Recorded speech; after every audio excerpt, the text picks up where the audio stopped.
Welcome to the Regional Recovery Follow-Up Fundamentals course and Module 1, Get Ready for Recovery Planning. This course is intended for regional workers who are part of a follow-up casework team, including follow-up caseworkers and casework supervisors, as well as regional leaders, including recovery lead, disaster program specialist, and disaster program managers who oversee the regional recovery team. When disaster strikes, we are there to help clients with immediate needs. As time goes on, clients will have additional medium and long-term needs. Through follow-up casework, we can help bridge the gap from the immediate needs to full recovery with recovery planning, problem-solving, referrals, and advocacy, and when qualified, supplemental direct client assistance. The ultimate goal is to empower and support clients at a challenging time following their disaster, helping them to close the gap and reach full recovery. In this course, you will learn how to provide follow-up casework and recovery planning and determine clients' qualifications for supplemental direct client assistance provided to those with the greatest needs.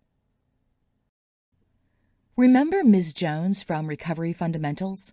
The apartment she and her family were renting had significant fire and smoke damage from a fire in a nearby unit. It has been 48 hours since the initial interview, and the family has not been allowed to return to the apartment to retrieve any belongings. They do not know how long it will be before they are able to move back into the apartment, or if that will even be possible. During the initial interview, you or another interviewer were able to find a temporary shelter for the family dog and provided Ms. Jones with immediate B direct client assistance and lodging assistance. We also learned that Ms. Jones does have renter's insurance.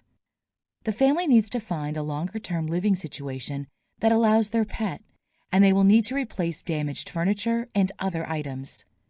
Ms. Jones has learned that they will not be able to get into the apartment for at least a week to retrieve belongings, most of which sustained heavy smoke and water damage. The landlord doesn't know when the apartment will be livable again. With so many unanswered questions and unknowns, Ms. Jones does not know where to start. You have a unique opportunity during follow-up to now help Ms. Jones with recovery planning to help her and her family get back on their feet. This service can only be invaluable to the client and is unique to each client situation, addressing their family's needs. The rules and steps casework is based on are called Doctrine. The Doctrine content for this course can be found in the Casework and Recovery Planning Standards and Procedures, the Casework Follow-Up Roadmap, Caseworker Follow-Up Checklist, the Supplemental Direct Client Assistance Roadmap, Regional Disaster Officer Exception Procedure Job Tool, and the Disaster Referral. To find these tools, log in to Volunteer Connection, then select Connect to the Exchange. Enter Casework and Recovery in the search box to find the Casework and Recovery Planning Toolkit, and look under the Follow-Up section. If you download or print these documents, you can refer to them while completing the activities to come. We will be referring to CAS 2.0 steps throughout the course.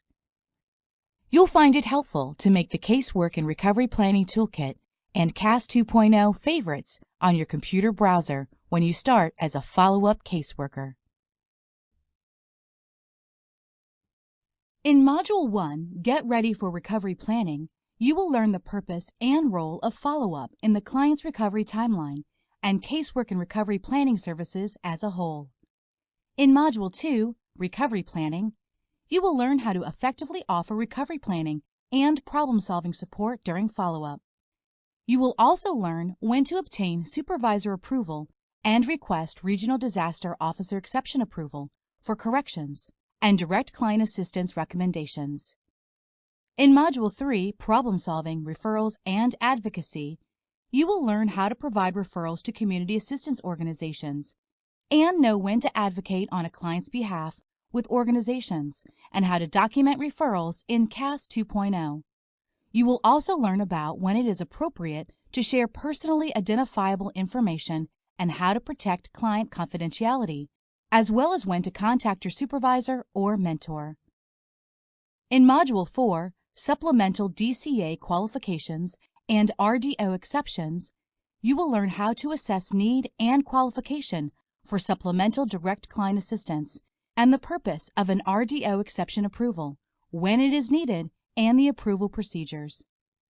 In Module 5, Document and Wrap-Up, you will learn the importance of documenting client and event information for follow-up in CAS 2.0, and how to accurately use the Narrative and Documentation Guide Job tool. You will also learn about the final steps when wrapping up with the client. Throughout this module, we will use scenario questions to ensure you understand what you have just learned. You will have 10 seconds to think about the question and determine your answer. After 10 seconds, we'll show you the correct answer so you can compare your answer with ours. So, what exactly is follow-up? Follow-up casework is the recovery service we offer to every one of our clients and is a required service.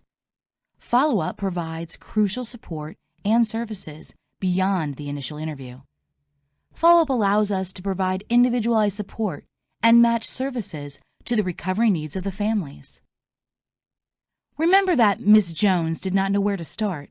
Our purpose is to help her answer that question, where do I start, with recovery planning and connecting her to resources to get her family back on their feet.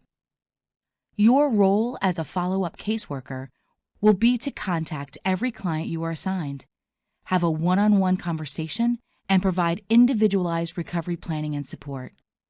You may have one conversation with a client, address a few needs, and then find they are good to move forward on their own. You may talk to another client multiple times, and their follow-up could continue over a 30-day period and be much more in-depth. It will all be based on the client's needs and priorities. During follow-up, learn about the client's recovery goal and then work together to build a list of action steps for the client to complete that will address their needs after the disaster. Goals and action steps will be different for each client, as their circumstances and needs are different, but every client needs to identify a goal and make a plan to move forward. You will help the client with this planning. Ms. Jones and her family need longer-term housing. She will need to get back into her apartment to see what she can clean to use. She may then need to replace documents and essential clothing that was not usable. Ms. Jones also has renter's insurance, so you can help her reach her insurance company to start a claim today. If she needs to move, you may also provide guidance with how to get her deposit and prorated rent returned and advocate on her behalf if requested. You may have another client who is concerned about work and not sure what to do. You can tell the client they need to let their employer know what has happened and help them to find a replacement uniform or tools. Some of the action steps simply need problem solving or a referral to other organizations that can meet a need. Or you may be asked to advocate on the client's behalf. For clients who received immediate B direct client assistance at the initial interview, you will assess their qualifications for supplemental direct client assistance to qualify those with the greatest needs. In follow-up casework, we continue to support the client until the client is able to move forward in their recovery without further assistance from Red Cross, usually up to a month after the disaster for regional disaster levels 1, 2, or 3.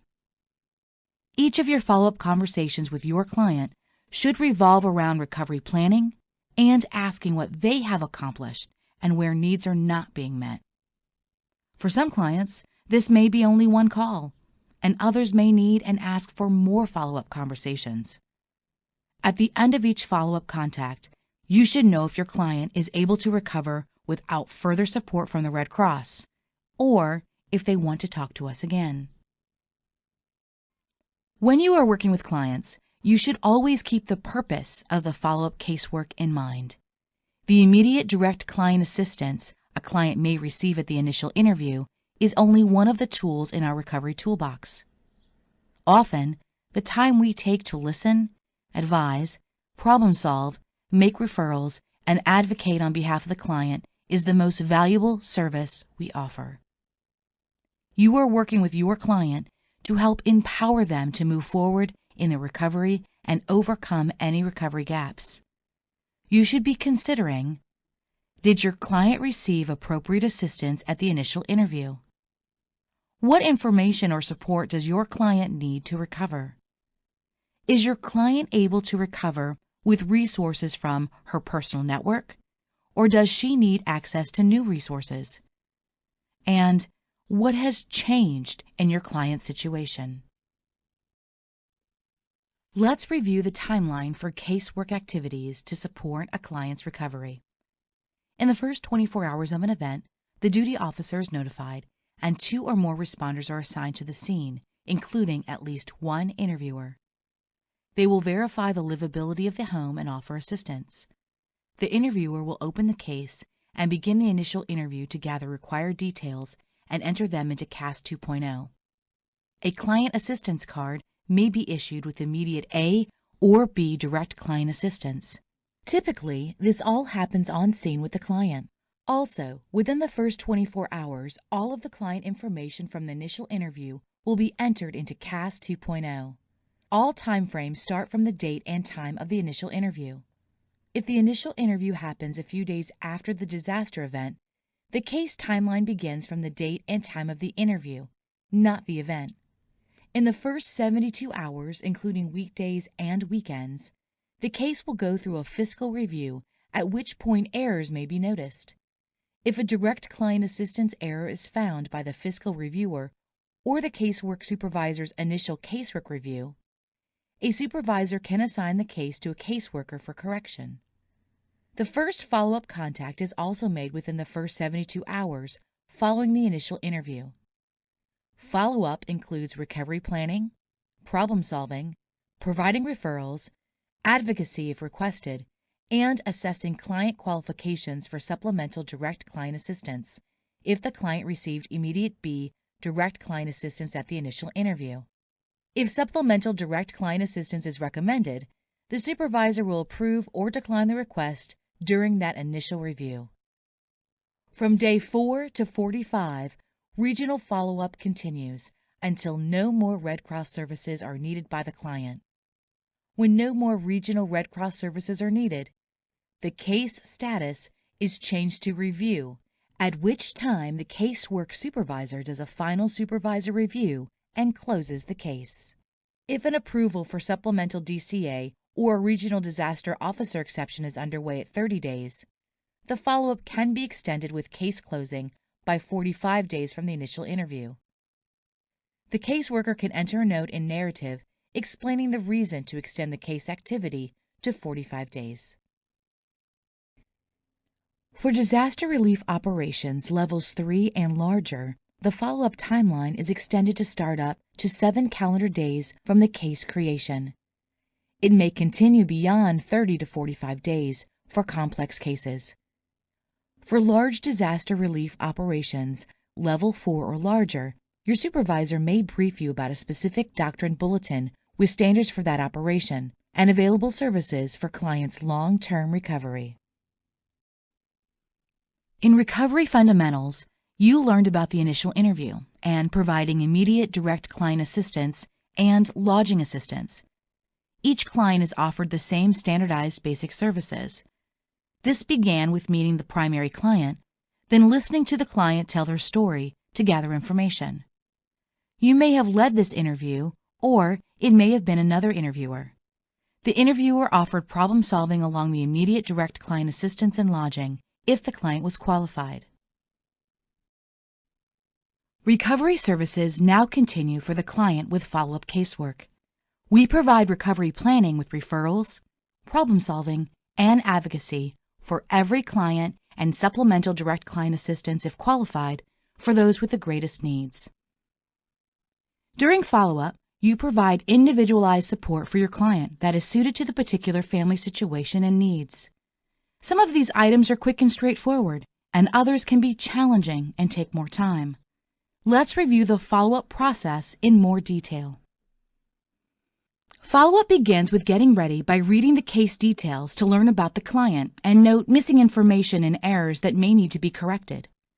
When you contact the client, you will offer recovery planning, set the tone, and listen to the client and ask questions to identify recovery gaps and recovery roadblocks.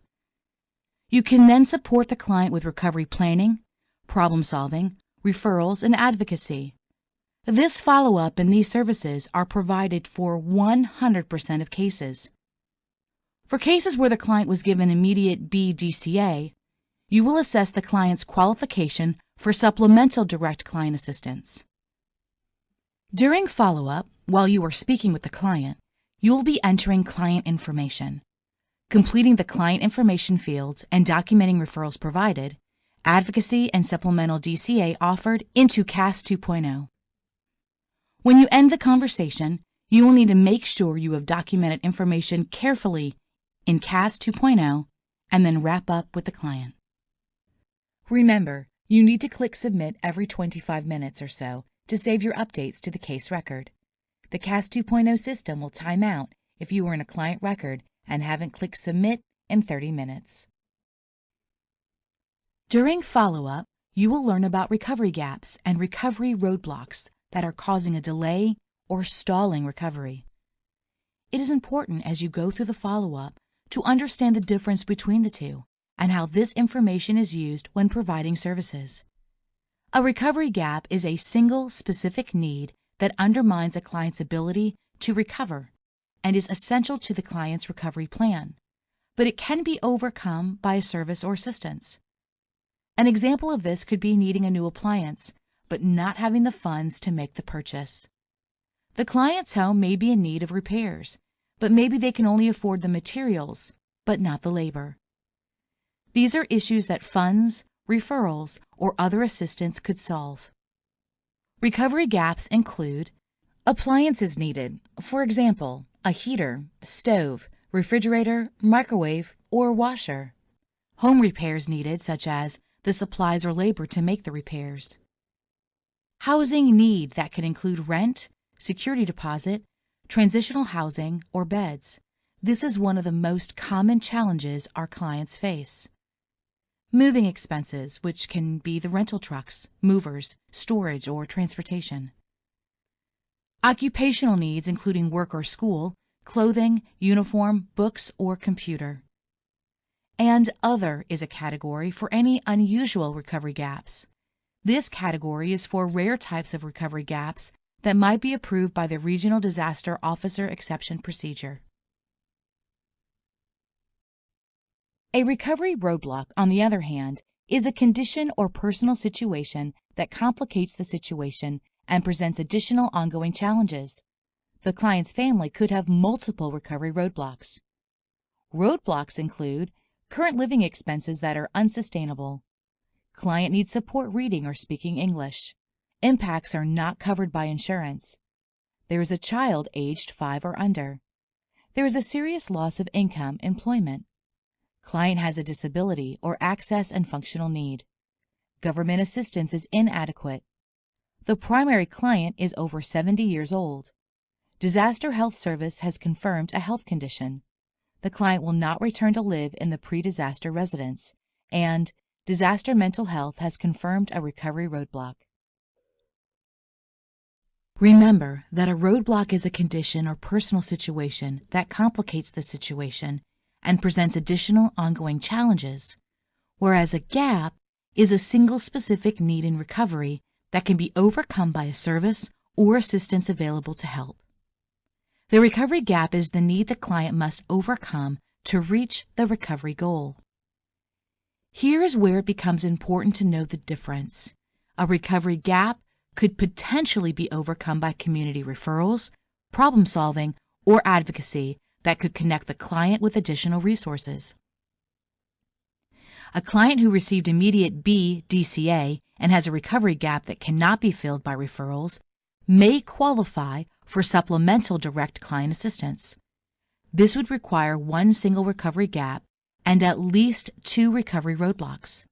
You will learn more about these qualifications in Module 4, Assessing Qualification for Supplemental DCA. In your conversation with the client, you learn each of the following details. The primary client is over 70 years old. The client needs to rent a truck and movers to move in with a relative. The client is in a wheelchair. The client needs to find a vacant unit in the same price range. The client needs a stove for the new housing. And there is a 2-year-old in the family. Which of these would be considered a recovery gap? More than one answer may apply.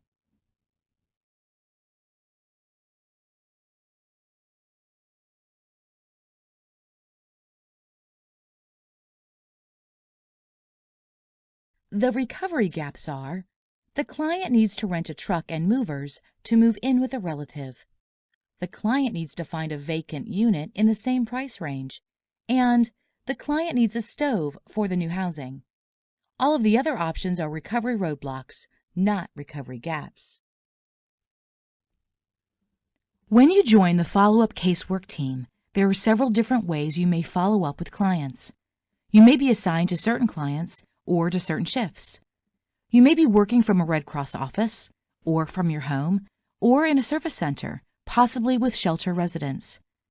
Before you reach out to the client, be sure to know how to reach your casework supervisor, so no matter where you are working, you will always be in touch. If you are in the Red Cross office or service center, your casework supervisor will likely be there, and if you are working from home, find out when your supervisor will be available by phone. If you are working with shelter residents, your supervisor will be on site. You can always ask to call your client right back if you need to ask your supervisor for advice. You will also be assigned to a mentor as you begin your training and may be a mentor to others as you become an experienced follow-up caseworker. No matter where you are working, you must be able to enter data into CAS 2.0 during the follow-up conversation. Working directly in CAS 2.0 allows you to see and add to the client record immediately. The next time the client is in touch with Red Cross, the client's information will be up to date and another caseworker can step in to assist the client. There are also several different ways you could contact clients for follow-up. Contact methods should be tailored to your client and the type of disaster event. This may include a phone conversation, which is typical for single and multifamily events, and is also most common for those affected by larger disasters. You may meet the client for follow-up in person, which is typical for shelter residents. Email is helpful for sharing information and referrals following a phone or in-person contact. Text messages may be used for scheduling, especially when the voicemail box is full and you want to set up a convenient time for a phone call. Or mass texting may be used when the Red Cross needs to reach many clients with the same message. If you are not using a Red Cross phone, make sure your personal number is not visible to the client. You should use the *67 feature to block caller ID, or you can use an online phone line. Your supervisor will have advice for you about solutions. Also, avoid using your personal email to contact the client. You can request a redcross.org email account for emailing clients and community assistance organizations. This helps you respect the privacy of the client's personal information. Client information must always be kept in a secure environment like CAS 2.0. It also helps to set boundaries for your relationship with your clients. Remind the client to contact the chapter or region for follow-up and not you directly, as you will not always be available to help them. Be prepared to make the contact in a quiet place and limit distractions. Take a few deep breaths and slow down. As you read the case, think about your client's situation and put yourself in their shoes. Ask yourself what you'd like to hear or what you would need to know if you were in their situation. You will learn more about what to say to the client in Module 2, Recovery Planning. Before you make your first follow-up contact with your client, you will need to learn about their current situation. Unless you already have a case ID, this always starts with searching before opening the client's case in CAS 2.0. Before Ms. Jones's case was opened, The interviewer also conducted a search. In the same way, you need to perform 3 separate searches in order to find any possible duplicate cases for Ms. Jones or another family member at the same address. Search by name, by address, and by mobile phone. Search 3 times using partial searches as they tend to be more successful. You can use the first few letters of the first and last name or first few characters of the address to perform a partial search. By using only part of the name or address, you will get more search hits and avoid missing a case where White Road, W-H-I-T-E, is entered as W-H-Y-T-E Road, or the client's name is John, J-O-N, instead of John, J-O-H-N, for instance. It is especially important to do these 3 searches on a multifamily event, or when a client is interviewed in one of our offices after the initial response, and on disaster relief operations. But remember that it is also required before you select or create any case. If you find a duplicate, also compare the unit number. If you do find a duplicate case, immediately contact your supervisor. Avoid entering follow-up information in the wrong case. Reading the case first will allow you to identify missing information and correct errors, and for you to be prepared for the conversation with referrals and other information that can help the client today. Read the information on the Client tab to learn or any details not recorded during the initial interview that you will need to enter, including demographics. This information is important because many organizations have eligibility requirements, such as income level or military status. You want to refer eligible clients for community assistance resources. It is also used to help regions identify common needs and trends so we can coordinate services with other agencies advocating for those needs. Does the client need assistance in another language? You should arrange for this before contacting the client. What is the condition of each family member? If a client is hospitalized or deceased, contact your supervisor to see if the Integrated Care and Condolence Team will provide a follow-up. The Integrated Care and Condolence Team is a specially trained team of people from Casework, Disaster Health Services, Disaster Mental Health, and Spiritual Care who provide listening, referrals, recovery planning, and direct client assistance if qualified. If the Integrated Care and Condolence Team will not be providing follow-up, talk with your supervisor about how you can support this family. If a family member is deceased, did the family receive Disaster Health Services direct client assistance for fatality-related assistance? Contact Disaster Health Services if not. The family should receive follow-up for recovery planning in addition to disaster mental health support. Is a family member active, reserve, retired, or dependent military? If so, be prepared to refer the client to Red Cross services to the Armed Forces. Read the case narrative on the Client tab to learn of anything else that came up during the initial interview, as well as errors identified during the supervisor review. Note any errors you discover in the case narrative as well. The How Affected tab is where you will be entering what you learn about the client's housing situation during your follow-up conversation. These fields will be blank until you enter the information during your follow-up conversation. The Referral tab is where you will be entering referrals given to the client. These are usually provided on follow-up, but are sometimes given at the initial interview. You may also note referral information in the case narrative on the Client tab. Read the information on the Direct Client Assistance tab to learn: did the client receive immediate A or B direct client assistance? If the client received immediate B DCA, they need to be assessed for supplemental DCA qualification as well. Read the Case Review tab for the Fiscal Review notes to see if any errors were discovered during the supervisor review and fiscal review. You may have also discovered errors as well. Any errors you identify, like a DCA error or the incorrect event, should be documented in the case narrative notes. There will also be times when you need to request a regional disaster officer exception. You will learn more about RDO exceptions and correcting errors later in Module 2, Recovery Planning. Again, as you are having follow-up conversations, you will be entering information into CAS 2.0 so you can see and update the client record immediately. During the first 72 hours, a follow-up status must be selected in CAS 2.0.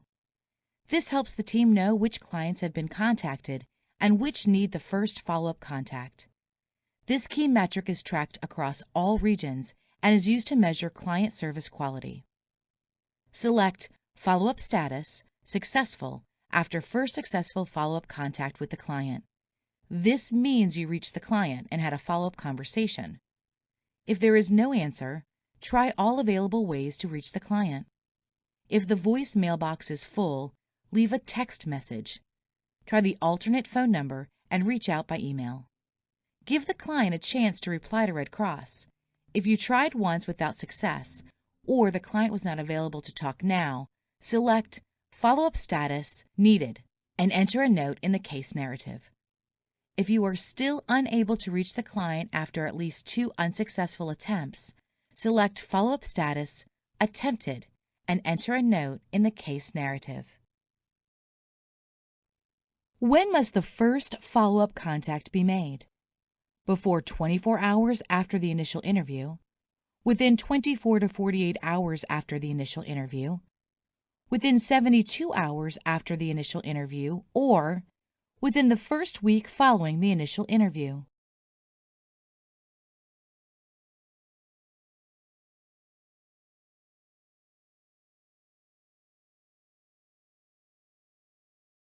The correct answer is within 72 hours after the initial interview.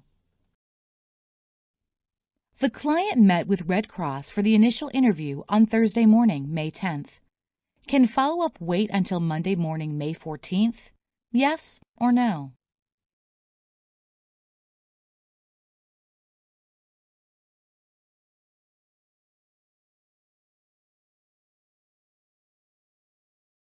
The correct answer is no, because that would be 4 days. Follow-up contact must be within 72 hours, even including weekends or holidays. You called your client, but there was no answer. What do you do? Mark follow-up status attempted and close the case. Tell your supervisor and note the attempt. Try an alternative phone number, send a text message, and send an email.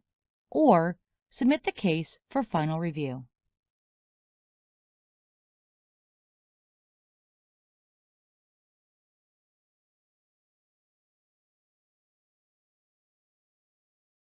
The correct answer is try an alternate phone number, send a text message, and send an email. Then add a narrative note to document your attempts at communication. If you tried once without success, select Follow-up Status Needed. Great job! This concludes Module 1. Get ready for recovery planning. In this module, you'll learn the purpose and role of follow-up in the client's recovery timeline and casework and recovery planning services as a whole. You are now ready for Module 2, Recovery Planning, where you will learn how to effectively offer recovery planning and problem-solving support during follow-up. You will also learn when to obtain supervisor approval and request Regional Disaster Officer Exception approval for corrections and direct client assistance recommendations. The following slide contains photo credits.